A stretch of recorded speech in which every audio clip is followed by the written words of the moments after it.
Оюун толгой төсөл дээр Монгол улсын эрх ашигыг хангах хүртэг өгөөжийг нэмэгдүүлэхтэй холбоотой улсын хурлын тогтоол амжилттай батлагдсан.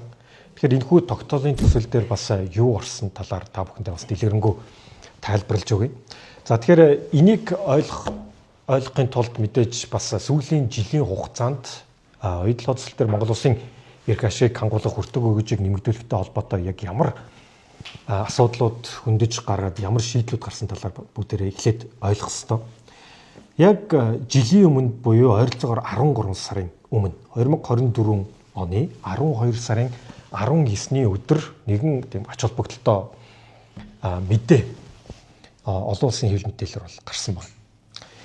За та бүхэн энэ дээр харж байна. Онтре Канадын шүүхтэр арбитрийн шүүхтэр ялт байгуул. Оюун толгой стратегийн ач холбогдол бүхий орд дээр хоёр лиценз аль биесээр эзэмшигч Канадын хөрөнгийн бирж дээр бүртгэлтэй Онтре компани оюун толгой компанийг Канадын арбитрийн шүүхтэр ялт байгуулсан. За ингэснээр одоо оюун толгой компани руу Онтрегийн лиценз шилжих энэ хоёр компани хамтын ажиллагааны гэрээ байгуулах одоо эрх нэгдсэн. За энэ хүрээнд хамгийн гол нь стратегийн ач холбогдол бүхий орд дээр лиценз одоо шилжиж хахад Монгол улсын эрх ашиг хаана вэ? Монгол улсын эрх ашиг үндсэн хуулийнхаа дагуу ч гэсэн ашигт нутгийн хуулийнхаа дагуу ч гэсэн эрх ашиг заавал хөндөгдөх ёстой. Энэ нь буцаад улсын хурлаар орж ирж ээж эцсийн шийдвэр гаргах ёстой. Тэгэхээр энэ асуудал бол хааччваа гэсэн асуудлыг бол одоо улсын хурлын гишүүний хувьд бол гаргаж ирж тавьсан. За энэ асуудал цаашаага явсаар 4 сарын дараа буюу 25 оны 4 сарын 11-ний өдөр за улсын хурлын гишүүнийхээ бүрэн эрхийнхээ хүрээнд ерөнхий сайдад энэ талаар асуулт аль биесээр бол тавьсан. За энэ асуултын хариулт 32 хуудас бүхий дэлгэрэнгүй хариулт бол одоо ирсэн. Тэгэхээр оюун толгой төсөл дээр Онтре дээрх одоо хоёр лиценз за үүн дээрх Монгол улсын эрх ашигыг Монгол улсын төрийн эзэмшлээс гадна зээлийн хүнтэй холбоотой зайлшгүй одоо цаг хугацаа алдаж байгаа асуудал бол ойлгомжтой гарч ирсэн. За энэ юу вэ гэхээр оюун толгой төсөл бол өөрөө 26 орчим тэрбум доллараар босч байгаа маш том мега төсөл. За үүний 20 орчим тэрбум доллар бол өөрөө зээлийн сан хүчлэлт. Энэ зээл дотор хамгийн том зээл нь бол Rio Tinto компани буюу толгой компаниас оюун толгой охин компани руугаа олгосон зээл үүний хүүтэй холбоотой асуудал бол хөндөж гаргаж ирсэн. За энэ зээлийн хүү бол хэд өндөр байснасаа болоод өнөөдөр бид нэр өдөр бүр 10 тэрбум байсан бол өнөөдөр 13 тэрбум төгрөгийн зээлийн хүү оюун толгой компани Rio Tinto компани толгой компани руу өдөр бүр төлж байгаа.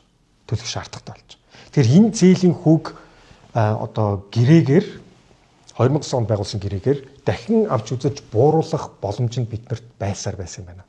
Энэ хугацаанд харин одоо дуусах хугацаанд ойртсон энэ яг цаг мөчтөө одоо таарч ирсэн. Тэгэхээр энэ хоёр асуудлыг зайлшгүй шийдэх цаг хугацаанд уралдсан ийм одоо асуудал руу бид хүн орсон байна гэдгийг бол бид нар энэ ерөнхий сайдын асуултын хариултаас бид нар ойлгосон.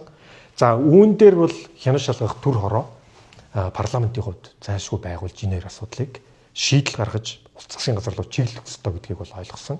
За үүн дээр бол улсын хурлын гишүүний хувьд санаачлан за парламентэд судалдаа 5 намын дийлэнх олонх буюу нийтдээ 89 гишүүн буюу парламентын гишүүдийн 70% дэмжиж гарын үсэг зурж одоо 126 гишүүнтэй парламентын хамгийн анхны хянан шалгах төр хороог оюун толгой төсөл дээр Монгол улсын эрх ашигыг хангуулах хүртэг өгөөжийг нэмэгдүүлэхтэй холбоотой Онтрегийн хоёр лиценз дээр Монгол улсын эрх ашигыг хангуулж төрийн эзэмшлийг тогтоох, хоёрдугаарт энэ өндөр зээлийн хүүг хилцээрт орж дахин бууруулах энэ хоёр одоо хүрээг хязгаарын хүрээнд хянан шалгах төр хороог албан ёсоор бол бид нар түрүү жилийн хаврын чуулгандаа багтааж амжилттай байгуулсан.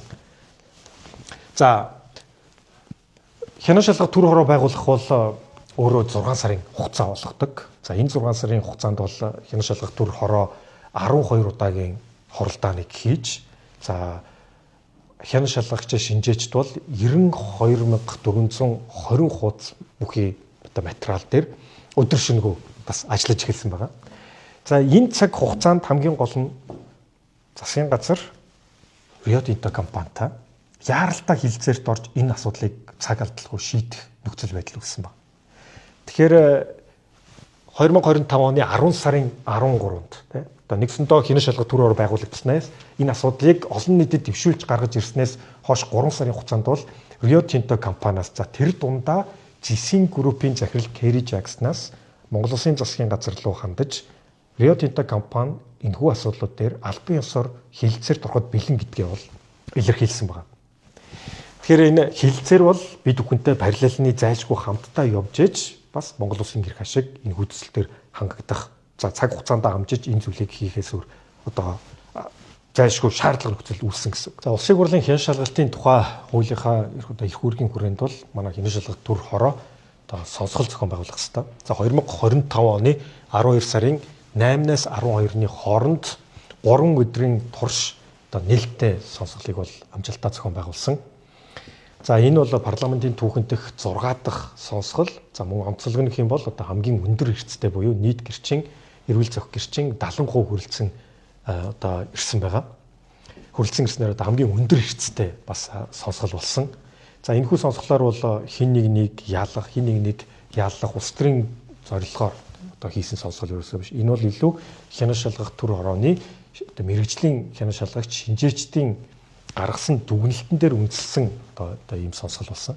За гол зорилго бол одоо 3.5 сая эрэг нийтийг мэт гэрхээр нь хангаж за мөн одоо үеийн олон шийдвэр гаргагчид одоо сонсгол дээр бүгдээрээ хүрэлцэн ирсэн. Тэгэхээр бид нэр улс төр нам хамаарахгүйгээр бид бүхний хамтдаа нэгдэх хамгийн үндсэн нэгдэх сэдэв бол одоо оюу толгой. За оюу толгой дээр гаргах шийдлийн магдыг бол бид нэр одоо бүгдээрээ хамтдаа хүлээн зөвшөөрсөн ийм сонсгол болсон гэж одоо хянаш шалгалт төрөний даргын хувьд бол үзэж байгаа. За энэ сонсголын одоо нэгсэндээ үр дүнд бас улсын хурлын тогтоолын төсөл бид бүхэн батлуулах хэрэгтэй байсан. Тэгэхээр энэ хянаш шалгах төр орны сонсгол болж өнгөрсөний дараа одоо улсын хурлын хянаш шалгалт тухай хуулиар олгогдсон эрхийнхаа хүрээнд бол бид нэр 2025 оны 12 сарын 26-нд буюу энэхүү одоо түрүү жилийн намрын чуулганы хамгийн сүүлийн 7 хоногтоо багтаж хянаш шалгах төр хорооноос санал болгосон улсын хурлын тогтоолын төслөө бид нар бол амжилттай бас батлуулж чадсан байгаа. За улсын хурлын 120 дугаар тогтоол 5 одоо зүйл заалтаагаар одоо засгийн газарт чиглэл болж одоо энэхүү бол очсон. Тэгэхээр энэ нь бол одоо албажиж гараад олон нийтэд бол нээлттэй болсон байна. За тэгэхээр одоо бүгдээрээ энэ хянаш шалгах төр хорооноос санал болгосон улсын хурлын одоо 81.9% гишүүдийн дэмжлэгтэйгээр батлагдсан тогтоолын төсөлд одоо ямар чиглэл одоо орсныг одоо бүгдээрээ дэлгэрэнгүйгээр хамтдаа одоо нэгдсэнийг ойлголтод хүрээ. За 2025 оны 12 сарын 26-нд одоо улсын хурлаас одоо батлагдсан одоо оюу толгой төслийн ашиглалтанд оюу толгой бүлэг ордын ашиглалтанд Монгол улсын эрх ашигыг хангуулах хүртэг хөгжийг нэмэгдүүлэхтэй холбоотой 120 дугаар тогтоолыг тав хүндээ харуулж байна. За 5 зүйл заалт бүхий энэхүү тогтоолын төсөл одоо амжилттай батлагдсан. За улсын хурлаас бол 81.2% дэмжлэгтэйгээр батлагдсан байна. Тэгэхээр улсын хурлын тогтоол гэдэг бол өөрөө хууль заавал хэрэгжих ёстой. Тэгэхээр энэхүү тогтоолд одоо ямар зүйл заалтууд орсныг дэлгэрэнгүй тав хүнд бас товчхон тайлбарлаж өгье. За 124 дугаар тогтоолын хамгийн эхний орсон заалт бол маш товчхоноор бол за бүгдээрээ одоо ойлгодог болсон. Онтраг компани эзэмшилт байгаа стратегийн ач холбогдлын ордод хамаарах энэхүү хоёр лиценз дээр төрийн эзэмшлийн хувь хэмжээг бид нөхөн тогтоох хэрэгтэй байна. За энийг бол засгийн газарт үүрэг болгосон. За хоёрдугаарт за зээлийн хүү бид бүхэн ярьж байгаа. Зээлийн хүү бол хувийн гүйцэтгэлийн гэрээгээр зохицуулагддаг нэг зүйл байгаа. Тэгэхээр энэ нэмэлт өөрчлөлт оруулж дахин тодтогсон энэхүү гэрээг одоо харилцан дүгнэж нэмэлт зайлшгүй нэмэлт өөрчлөлт оруулах цаг нь бол энэ 16 жилийн дараа болжээ гэдэгтээ бол бид бүхэн санал нэгдсэн.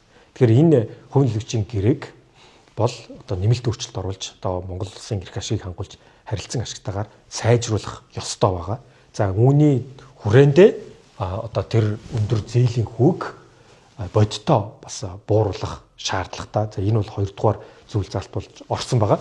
За 3 дугаарт бол оюу толгой төсөл бол өөрөө одоо дэлхийн хэмжээний одоо хамгийн том одоо зэсийн төслүүдийн нэг бол яалтчгүй мөн. За 2-3 жилийн дараа бол дэлхийн 3 дахь том цэсийн одоо олборлагч, үйлдвэрлэгч одоо болно. Тэгэхээр энэ оюутлогоо төслийн одоо бүх потенциалыг тултал нь ашиглахын тулд оюутлогоо ордын үн цэнийг одоо нэмэгдүүлэх боломж байгаа. Тэгэхээр илүү нэмэлт хайгуул хийж үн цэнийг нэмэгдүүлэх шаардлагатай. За мөн ашиглалтын үйл ажиллагаанд одоо хяналт сул байж ирснээс маш олон асуудал үүссэн. Тэгэхээр өнөөдөр тэзүү батлагдаагүй одоо уурхай маань 10 жил явсан байх жишээтэй. Тэгэхээр энэ ашиглалтын үйл ажиллагаанд дах хяналтыг бол одоо сайжруулж илүү одоо янз бүрийн асуудлаас сэргийлж үйл ажиллагаатыг бол одоо нэг мөр шийдэх ёстой. За 4-дүгээрт бол 2009 онд энэ оюутлогоо төсөл дээр гэрээ байгуулахдаа Монголын талын одоо үр өгөөж бол 53%-аас доошгүй байна гэдэг амлалтаар энэхүү гэрээ байгуулагдчихсан. Тэгэхээр энэ 53%-аас доошгүй байх энэ шаардлагыг бол бидхэн одоо хангуулах цаг нь болжээ. За мөн энэ Монголын талын үр өгөөж 53%-аас доош байна уу гэдгийг 3 жил тутам бид нар одоо харилцан дүгнэх, харилцан хянах энэ механизмыг бол зайлшгүй оруулах хэрэгтэй гэж бидхэн тогтоолд оруулсан.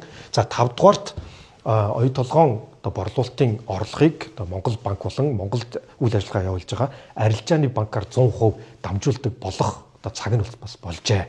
За энийг бол одоо бас 5 дугаарт ингэж оруулсан байна. За энэ 5 зүйл заалт бол одоо улсын хурлын 120 дугаар тогтоол дээр орж одоо амжилтаа батлагдсан. За энэ цаг мөчид хилцээрд орж байгаа одоо Монгол Улсын засгийн газар хөрөнгө оруулагч талтай хилцээрд орохдоо энэ 5 зүйл заалтыг бол одоо нэг хүрчлэн биелүүлэх ёстой.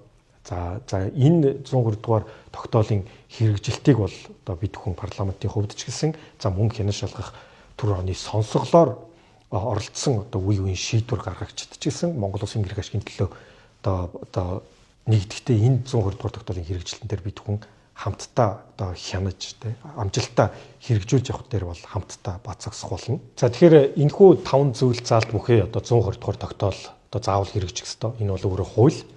Тэгэхээр энэ одоо хуулийн хэрэгжилтийг авах энэ 120 дугаар тогтоолын хэрэгжилтийг хангах дээр хүн болгон бас өөрсдийн одоо дуу хоолойгоо хүргэх ёстой гэж бодож байна. За энэхүү тогтоолыг та бүхэн Legal Info руу ороод бүгдээрээ одоо дэлгэрэнгүй унших бас боломжтой байгаа. За тэгээд хамтдаа 120 дугаар тогтоолын хэрэгжилтийг одоо хангаж ажиллана гэдэгт найдаж байна.